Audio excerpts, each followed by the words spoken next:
Everyone, कैसे हो सभी लोग। इससे पहले का जो वीडियो था उसमें हम लोगों ने पैरेलल लाइंस पढ़ा था। पैरेलल लाइंस के हम लोगों ने केवल 2 ही टॉपिक कवर किया था, एक वर्टिकल अपोजिट एंगल और दूसरा कॉरस्पॉन्डिंग एंगल। आई थिंक सभी को वर्टिकल अपोजिट एंगल और कॉरस्पॉन्डिंग एंगल समझ में आ गया होगा।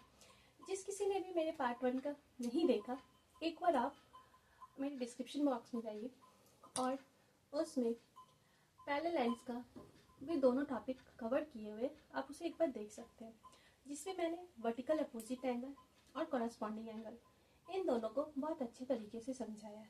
जिस किसी को भी कोई प्रॉब्लम हो प्लीज़ मुझे कमेंट बॉक्स में कमेंट कीजिए।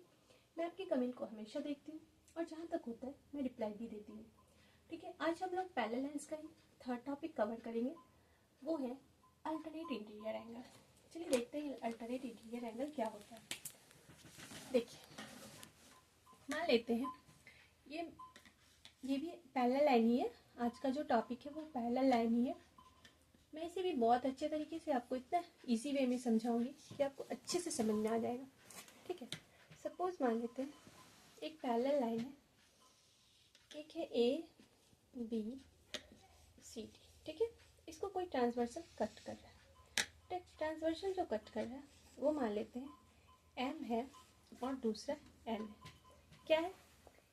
ए B C D 2 parallel lines है, एम एन एक ट्रांसवर्सल है जो इसे कट कर रहा है।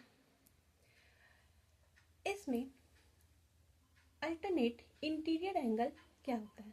देखिए, एंगल 1 और एंगल 2, ठीक है, ये एंगल और ये एंगल देखिए दोनों अंदर बन रहा है ना, इसके इन में है ना, इसलिए हम लोग बोलते हैं अल्टरनेट इंटीरियर एंगल। क्या बोलते हैं? Alternate interior angle. तो एंगल 1 किसके बराबर होगा? एंगल 2 के बराबर होगा। ठीक है, angle 1 is equal to angle 2 because you have to give the reason alternate interior angle. Just like here, आप एक लाइन और ड्रॉ कर सकते हो। बच्चे हमेशा पेंसिल से लाइन ड्रॉ करना, एग्जाम हो या फिर कॉपी में आप एक्सरसाइज बना रहे हो। ठीक, पी क्यू एक ट्रांसवर्सल है। अब आप देखो, ये भी अंदर की ओर और ये भी अंदर।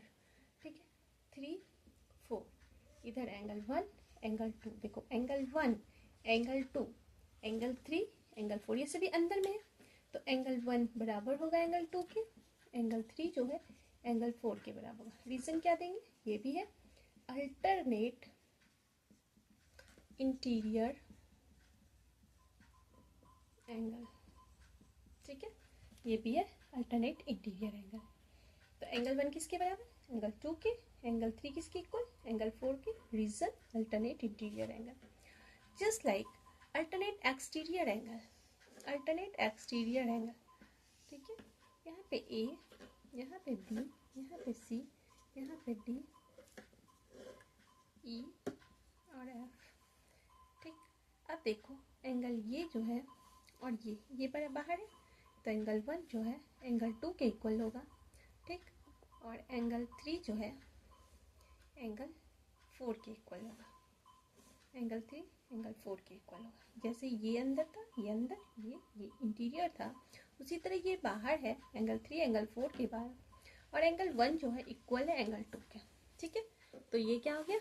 एंगल 1 एंगल 2 के और एंगल 3 एंगल 4 के। रीजन क्या देंगे? Alternate exterior angle. क्या होगा? अल्टरनेट एक्सटीरियर, क्योंकि बाहर है। बाहर कोई भी चीज होता है, हम बोलते हैं ना एग्जिट हो जाओ। मोबाइल में भी आपके पास ऑप्शन आता है, if you want to exit then you can press exit. तो आप एग्जिट हो जाओ, तो यहाँ पे एक्सटीरियर बाहर की और यहाँ पे ये अंदर इंटीरियर एंगल। तो आपके पास जैसे एग्जाम में क्वेश्चन रहेगा, सपोज मैं इसे इरेज कर देती हूँ, आप स्क्रीनशॉट लेना चाहते ले लीजिए, अदरवाइज नोट कर लीजिए। ठीक है, अब जैसे मान लेते हैं क्वेश्चन रहेगा, ये आपका पैरेलल लाइन है। ठीक है, यहाँ पे आपका नाम लिखा रहेगा ए बी। ठीक है, सॉरी, इसे ना मैं ए बी नहीं लिखती हूँ, इसे मैं एम और एन लिखती हूँ। इसे मैं ए बी सी डी। ठीक, मैं बोलूँगी इस एंगल का वैल्यू मान लेते हैं 30 डिग्री है, then you will have to find angle, इसका नाम क्या देंगे, इसको ओ डैश ओ, तो सी ओ एन का वैल्यू क्या होगा, सी ओ एन जो होगा, मैंने अभी आपको पढ़ाया, यदि दो लाइन पैरेलल हो, ये जो है ये इसके बराबर होता है, क्यों, क्योंकि अल्टरनेट एक्सटीरियर एंगल, तो ये 30 डिग्री तो ये भी 30 डिग्री, रीजन क्या देंगे, अल्टरनेट एक्सटीरियर एंगल, ठीक है, कोई दिक्कत। उसी तरह से यदि ये आपका दिया हुआ है 150 डिग्री, तो ये भी 150 डिग्री, ये आपका जितना उतना ये भी, ठीक है, ये जितना ये, समझ में आ गया होगा। तो एग्जाम में ऐसे ही क्वेश्चन रहता है। आई थिंक आप अल्टरनेट एक्सटीरियर और अल्टरनेट इंटीरियर एंगल अच्छे से समझ गए होंगे, आप ज़्यादा से ज़्यादा प्रैक्टिस करेंगे तो हो जाएगा। दूसरा है लीनियर पेयर, दूसरा क्या, लीनियर पेयर, ये हमारा लास्ट टॉपिक है पैरेलल लाइंस का। आप ये दोनों पार्ट देखेंगे आराम से कवर हो जाएगा। ये आपका ए बी सी डी, ठीक, इसमें क्या होता है लीनियर पेयर में, हमेशा ये आप ऐसे भी जानते हो ना कि एक सर्कल का वैल्यू कितना होता है 360, आप जब सर्कल को आधा काट देते हो तो ये ऐसे बना, तो 360 का आधा काटो 180 हुआ, तो ये 180, तो हमेशा इसका वैल्यू जो होता है 180 डिग्री होता है, तो एम और एन, ठीक है। ये मैं दे देती हूँ आपको 75 डिग्री, तो ये कितने डिग्री का होगा, find the value of x, तो मुझे पता है कि एम, इसे हम दे देते हैं के, ठीक है, और इधर एल, तो angle M K B 75 degree, we no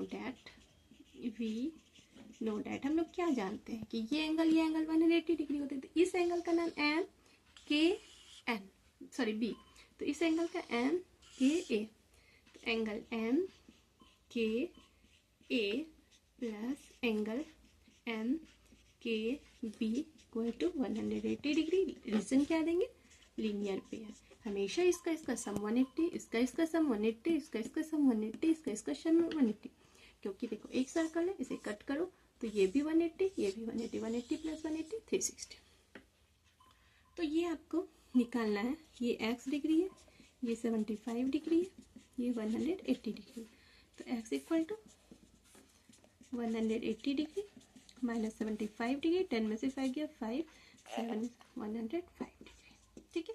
जब ये मेरा निकल गया तो हम आराम से ये भी निकाल लेंगे, ये भी 105 डिग्री क्रॉसपॉन्डिंग एंगल, ये भी निकाल लेंगे 75 डिग्री क्रॉसपॉन्डिंग एंगल, ये भी निकाल लेंगे 105 डिग्री वर्टिकल अपोजिट एंगल, ये भी निकालेंगे 75 वर्टिकल अपोजिट एंगल, ये भी निकाल लेंगे हम लोग, लीनियर पेयर से निकालो या फिर वर्टिकल अपोजिट एंगल से 75 105, तो बहुत इजी है। आप ये चारों एंगल तो आराम से देखिए और समझिए, वीडियो को बार बार स्किप करके देखिए, वीडियो को बार बार आप रोक के देखिए, पॉज करके देखिए, जैसे देखना है देखिए, मगर आप इसे समझ जाइए।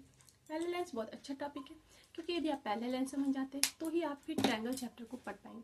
तो मेरा जो नेक्स्ट वीडियो आएगा वो 9th का ट्रायंगल चैप्टर आएगा, क्योंकि 9th का ट्रायंगल चैप्टर बहुत अच्छा चैप्टर है, बच्चे ज़्यादा उसी से डरते हैं, ठीक है। तो मैं 7.1, 7.2 और 7.3 तीनों को कवर करूँगी। Okay, bye bye.